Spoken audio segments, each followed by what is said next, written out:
দরখাস্ত করেছেন, ইয়া রাসূলুল্লাহ, ওই যে চন্দ্রের মধ্যে গাছ দেখা যায় এটা কি?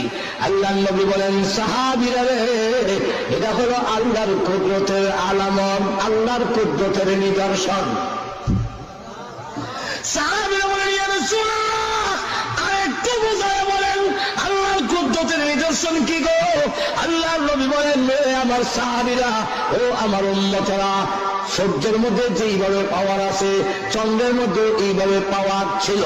দুইটা লাইট যদি দিনের এইতে জ্বলে বান্দার ঘুমাইতে অসুবিধা হবে, তাই আল্লাহ বান্দার ঘুমের সুবিধার জন্য জিবরাইলকে বললেন, তোমার নূরের পাখা দিয়া আমরা যেইভাবে লেনের আগুন নিবাই, আল্লাহ বললেন তোমার পাখা দিয়ে ওই চন্দ্রের মধ্যে 3 বার বাতাস দাও, আঘাত করো। জিবরাইল তার পাখা দিয়ে যখন নাকি আঘাত করলো, ভিতর থেকে তার আগুনটা আলোটা বের হয়ে গেল। আল্লাহ রাব্বুল আলামিন বলেন, এই আলোটা এই পাওয়ার থেকে সূর্যের সঙ্গে এক করে দাও, মিলাইয়া দাও, চন্দ্রের মধ্যে একটা দাগ রেখে দাও, পৃথিবীর আমার গোলাম বান্দীরা ওই দৃশ্য দেখে যেন আমি মহান আল্লাহর শুকরিয়া আদায় করতে পারে। মর্যাদার দিকে লক্ষ্য করুন, 10 জন পুরুষকে যেইভাবে আল্লাহ জান্নাতের সার্টিফিকেট দিয়েছেন, ঠিক তেমনি ভাবে এই পৃথিবীতে 10 জন নারীকে জান্নাতের সার্টিফিকেট দিয়েছে। 10 জন পুরুষ আছে, 10 জন নারীও আছে।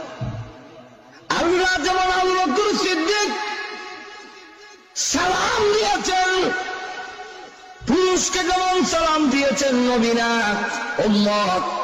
উম্মতকে আবু বকর সিদ্দিককে যেমন সালাম দিয়েছেন, আম্মা জান খাদিজাতুল কুবরাকে মহান আল্লাহ সালাম দিয়েছেন।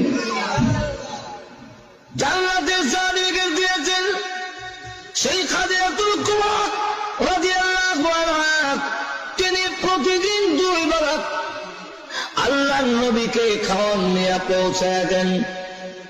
নবীজি 40 দিন অতিবাহিত হওয়ার পরে, দেহমগ্ন থাকার পরে, আল্লাহ রাব্বুল আলামিন জিবরাইল আলাইহিস সালামকে পাঠালেন নবী যে নবী এটা ঘোষণা দেওয়ার জন্য। আল্লাহ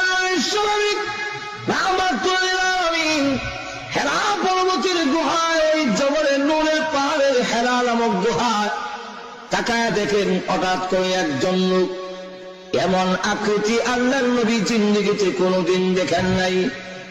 নবীজি বলেন, জিবরাইল আলাইহিস সালামের সাথে আল্লাহর নবীর দেখা হয়েছে। আল্লামা আবু বকর জাসসাস রাহমাতুল্লাহ আলাইহি বলেন, একবার 2 বার না, আমাদের নবীর সাথে জিবরাইলের দেখা হয়েছে 24,000 বার।